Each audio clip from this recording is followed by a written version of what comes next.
क्यों ना भारत की एक लैंग्वेज हो जिसे सब लोग सीखें, बोलें और देश की यूनिटी को मजबूत करें।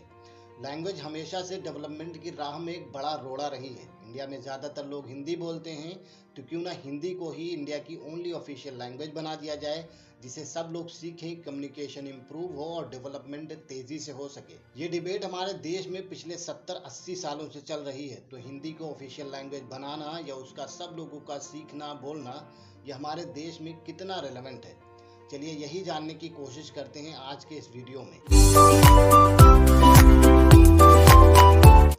जब भी इंडिया में बात होती है ऑफिशियल लैंग्वेज बनाए जाने की, तो सबसे पहले हमारे दिमाग में हिंदी का ही ख्याल आता है कि हिंदी को ही इंडिया की ऑफिशियल लैंग्वेज बनाया जाना चाहिए।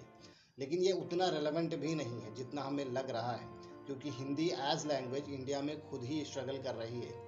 चलिए इसे देखते हैं डेटा। 2011 की जनगणना के अनुसार इंडिया में 19,500 भाषाएं बोली जाती हैं, जिनमें से 121 ही मेजर लैंग्वेजेस हैं, जिसे 10,000 या उससे ज़्यादा लोग बोलते हैं।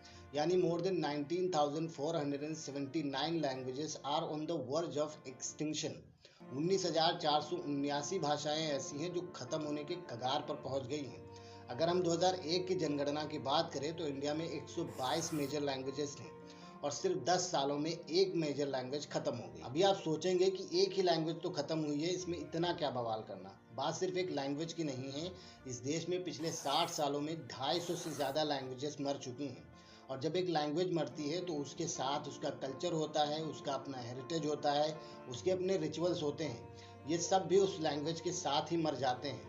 एक लैंग्वेज तब तक जिंदा रहती है जब तक उसका इस्तेमाल आम बोलचाल की भाषा में होता रहता है, और जब तक वो लैंग्वेज आम बोलचाल की भाषा का हिस्सा बनी रहती है तब तक वो लैंग्वेज जिंदा रहती है।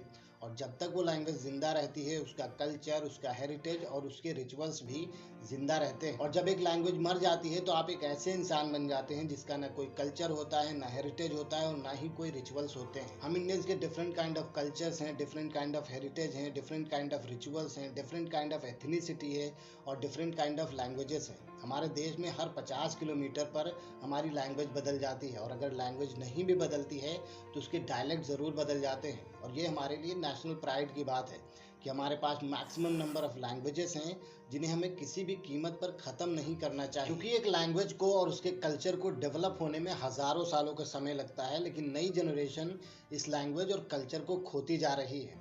वजह एक लैंग्वेज को आगे बढ़ाने, उसे नेशनल लैंग्वेज बनाने की कोशिश, जबकि वो लैंग्वेज खुद ही स्ट्रगल कर रही है।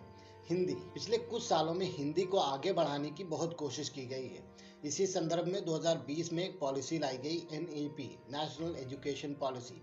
इस पॉलिसी में 3 लैंग्वेज फार्मूला को इंट्रोड्यूस किया गया, जिसे अब साउथ इंडियन स्टेट्स अपोज कर रहे हैं और इम्प्लीमेंट नहीं कर रहे हैं। पर्टिकुलरली अगर बात करें तो तमिलनाडु, क्योंकि उनका मानना है कि इसके थ्रू हिंदी को उन पर इम्पोज किया जा रहा है। इस पॉलिसी में कहा गया है कि अब हर किसी के लिए 3 लैंग्वेजेस सीखना मैंडेटरी होगा, जिसमें से एक रीजनल लैंग्वेज होगी, यानी जिस इलाके में वो रह रहे हैं उस इलाके की जो भाषा है वो, और बाकी 2 लैंग्वेजेस इंडिया की कोई भी और लैंग्वेज हो सकती है, ताकि कम्युनिकेशन को बेहतर किया जा सके। लेकिन तमिलनाडु इसका विरोध कर रहा है। उसका कहना है कि कम्युनिकेशन इंप्रूव करने के लिए वो पहले ही 2 लैंग्वेज पॉलिसी को इम्प्लीमेंट किए हुए, जिसमें एक तमिल है और दूसरी इंग्लिश। साथ ही साथ वो अपना डर भी बता रहे हैं कि हिंदी की वजह से तमिल खत्म हो जाएगी, जैसे और दूसरी भाषाओं को हिंदी ने खत्म कर दिया है।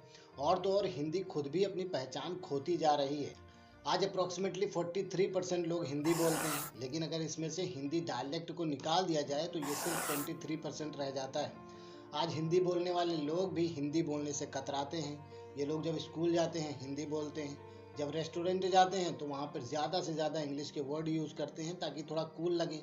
लेकिन यही लोग जब किसी इंटरव्यू में जाते हैं तो कोशिश करते हैं कि पूरा इंटरव्यू ही इंग्लिश में दे दें, क्योंकि हमारी सोसाइटी में ऐसा परसेप्शन बना हुआ है कि जो हिंदी बोलता है वो कम पढ़ा लिखा है या पढ़ा लिखा है ही नहीं, और जो इंग्लिश बोलता है वो ज़्यादा एजुकेटेड है, ज़्यादा इंटेलिजेंट है, ज़्यादा सम्मानित है, और वैसे भी इंग्लिश बोलना थोड़ा कूल लगता है। और इसीलिए हिंदी धीरे धीरे लंगड़ी होती जा रही है।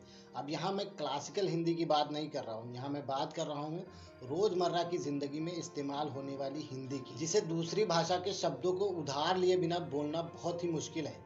इसीलिए मैंने कहा हिंदी दिन ब दिन लंगड़ी होती जा रही है।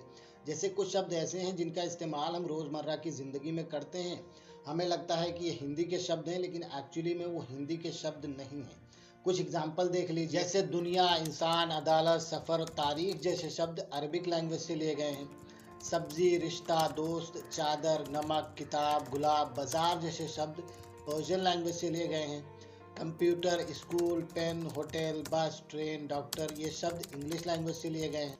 अब वीडियो को थोड़ी देर के लिए पॉज कीजिए और सोचिए चाकू, बहादुर, कुली और दरोगा जैसे शब्द किस लैंग्वेज से लिए गए होंगे।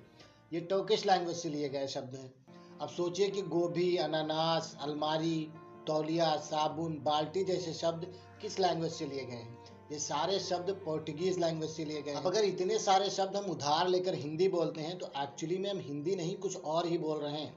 हमने जाने अनजाने में ही सही लेकिन एक अलग लिपि डेवलप कर ली है, जिसमें Sanskrit, Arabic, Persian, Turkish, Portuguese, Urdu ये सारे शब्द शामिल हैं। जिस तरह हिंदी लैंग्वेज में हिंदी से ज़्यादा दूसरी भाषाओं के शब्द इस्तेमाल किए जा रहे हैं और हिंदी धीरे धीरे सिकुड़ती जा रही है, उसी तरह साउथ इंडियन स्टेट्स को भी इस बात का डर है कि अगर हिंदी को इम्पोज किया गया तो धीरे धीरे हिंदी तो अपनी जगह बना लेगी लेकिन उनकी अपनी लोकल लैंग्वेज खतरे में पड़ जाएगी।